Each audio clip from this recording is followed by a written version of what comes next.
প্রিয় শিক্ষার্থী, তোমাদের এসবি একাডেমিতে স্বাগতম। তোমরা এসে তোমাদের প্রিয় ইউটিউব চ্যানেল এসবি একাডেমি।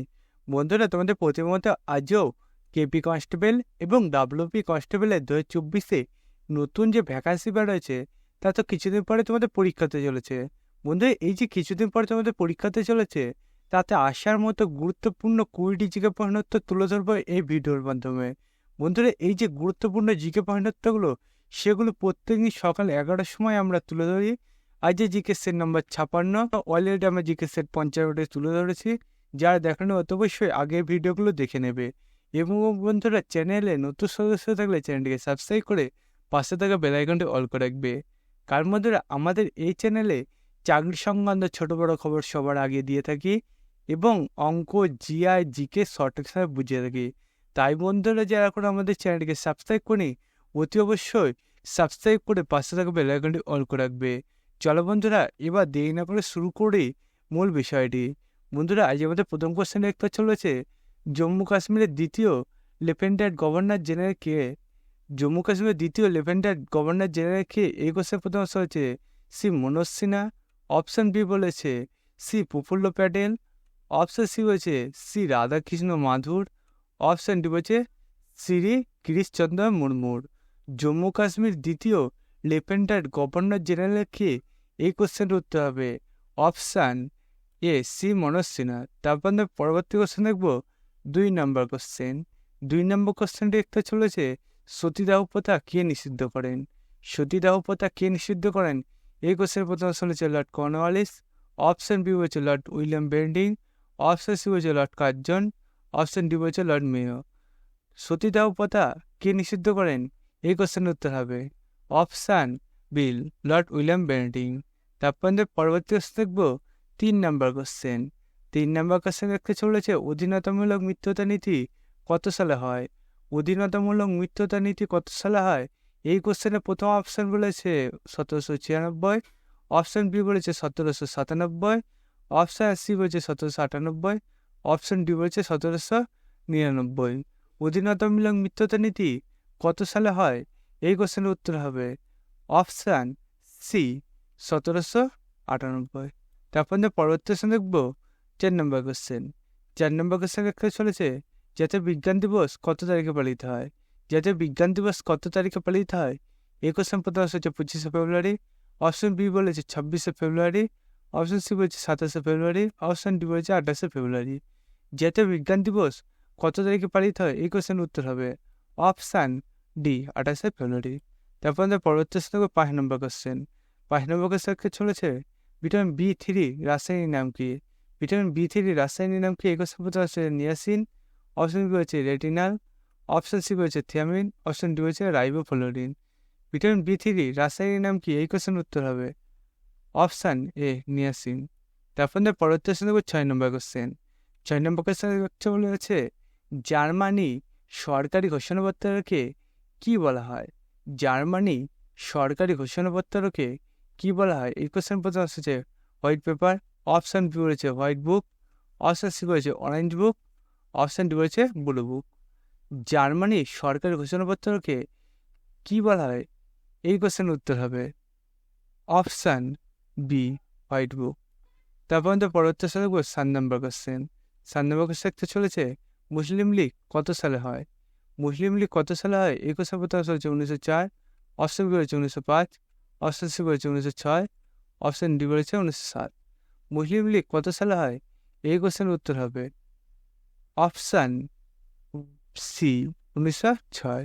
তারপর আমাদের পরবর্তী থাকবো 8 নম্বর কোশ্চেন।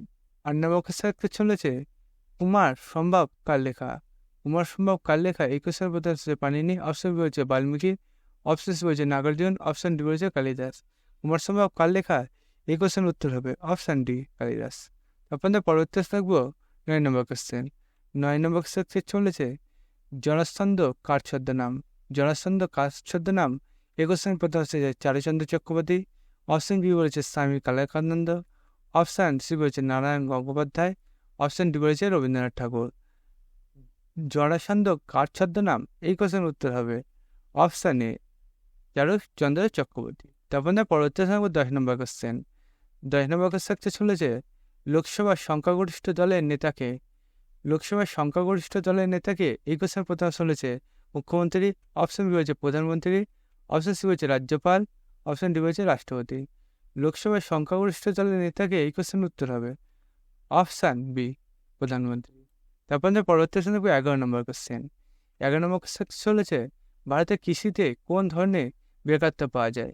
ভারতের কৃষিতে কোন ধরনের বেকারত্ব পাওয়া যায়? এই কোশ্চেন প্রথম হচ্ছে স্বেচ্ছা বেকারত্ব, অপশন বি বলেছে কাল্পনিক বেকারত্ব, অপশন সি বলেছে ছদ্মবেশী বেকারত্ব, অপশন ডি বলেছে ওপরে কোনোটি নয়। ভারতের কৃষিতে কোন ধরনের বেকারত্ব পাওয়া যায়? এই কোশ্চেন উত্তর হবে অপশন সি, ছদ্ম বেকারত্ব। তারপর নম্বর পরবর্তী প্রশ্ন দেখবো 12 নম্বর কোশ্চেন। 12 নম্বর কোশ্চেন বলেছে জাতীয় বন নীতি কত সালে গৃহীত হয়? জাতীয় বন নীতি কত সালে গৃহীত হয়? এই কোশ্চেন প্রথম অপশন হচ্ছে 1948, অপশন বি বলেছে 1949, অপশন সি বলেছে 1950, অপশন ডি বলেছে 1952। জাতীয় বন নীতি কত সালে গৃহীত হয়? এই কোশ্চেনের উত্তর হবে অপশান ডি, 1952। তারপর পরবর্তী প্রশ্ন 13 নম্বর কোশ্চেন। 13 নম্বর কোশ্চেন চলেছে দেশের স্বাধীনতার আগে ভারতে বিশেষভাবে কী শিল্পের জন্য পরিচিত ছিল?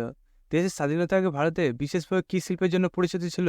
এই কোশ্চেন প্রথম বলেছে হস্তশিল্প, অপশন বি হচ্ছে ফুল, অপশন সি বলেছে ফল, অপশন ডি বলেছে ধাতু।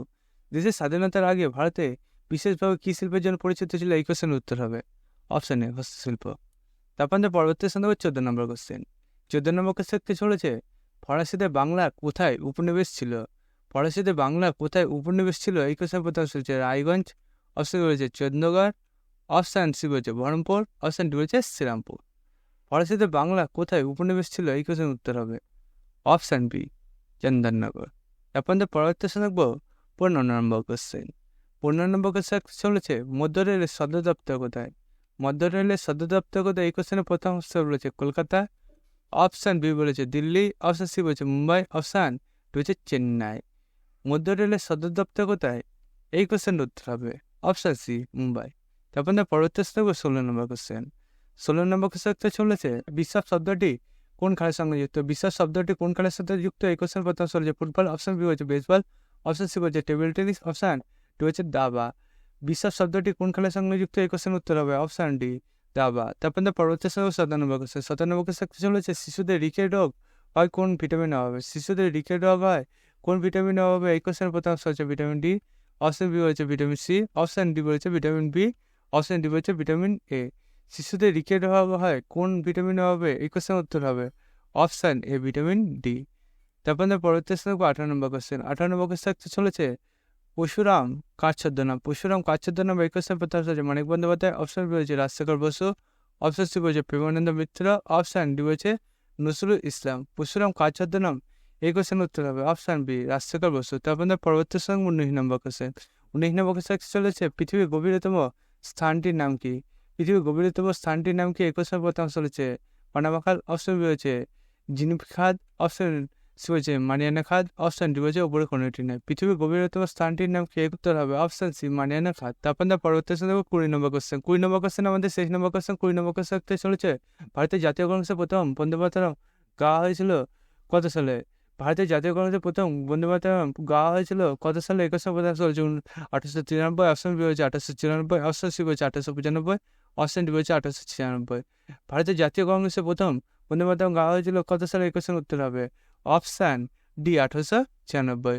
বন্ধুরা তোমরা বুঝতে পারলে তোমাদের কেপি কনস্টেবল এবং ডাব্লিউপি কনস্টেবল আসার মধ্যে গুরুত্বপূর্ণ জীবন উত্তর। বন্ধুরা তোমরা ইত্যাদি জীবন উত্তর সবার আগে পেতে যাও এবং অঙ্ক জিকে সঠিকভাবে বুঝতে চাও তাহলে অতি অবশ্যই আমাদের চ্যানেলকে সাবস্ক্রাইব করে পাশে থাকা বেল আইকনটি অল করে রাখবে। কার মধ্যে আমাদের চ্যানেলে চাকরি সংক্রান্ত ছোট বড় খবর সবার আগে দিয়ে থাকি এবং অঙ্ক জিকে সঠিকভাবে বুঝিয়ে থাকি। তাই বন্ধু যারা আমাদের চ্যানেলকে সাবস্ক্রাইব করেনি অতি অবশ্যই সাবস্ক্রাইব করে পাশে থাকা বেল আইকনটি অল করে রাখবে এবং ভিডিওটি তোমাদের বন্ধুরা দেখেছে শেয়ার করে তাদেরও লাইক শেয়ার কমেন্ট করতে বলবে। বন্ধুরা কমেন্ট বক্সে তোমরা ভিডিওটি কেমন লাগলো অতি অবশ্যই জানাবে, খারাপ হলেও জানাবে, ভালো হলেও জানাবে। বন্ধুরা তোমরা লাইক শেয়ার কমেন্ট আমাকে পরের ভিডিওগুলো আনতে খুবই উপকৃত করে তোলে, তাই এখন তোমরা লাইক শেয়ার কমেন্ট করে দেবে। বন্ধু আজকে ভিডিও পর্যন্ত তোমার সব পরবর্তী ভিডিওতে দেখা যায়। জয় হিন্দ, জয় ভারত।